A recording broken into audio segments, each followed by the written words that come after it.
হাদিসের মধ্যে আছে, আল্লাহ নবী সাল্লাল্লাহু আলাইহি সাল্লাম বলেন, নিশ্চয়ই মানুষের দিল আল্লাহ পাকের কুদরতি এই দুই আঙ্গুলের মাঝে, আল্লাহর কুদরতি দুই আঙ্গুলের মাঝে তিনি যেভাবে ইচ্ছে এই দিল উলট পালট করতে পারেন।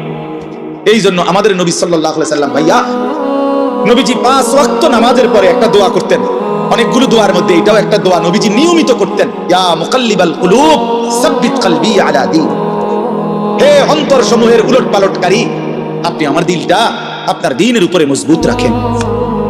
সুখে থাকি দুঃখে থাকি আপনাকে যেন না ভুলি, রাতে থাকি দিনে থাকি আপনাকে যেন না ভুলি, একাকী থাকি প্রকাশ্যে থাকি আপনাকে যেন না ভুলি, সব প্রত্যাশা মতো পাই কিংবা না পাই মাওলা আপনারে যেন না ভুলি, আপনারে যেন না ভুলি, আপনারে যেন না ভুলি। আপনাকেই যদি হারিয়ে ফেলি তো মোমেনের আর থাকলো কি? আপনারই যদি পেয়ে যাই মোমেনের আর হারালো কি? হারালো কি?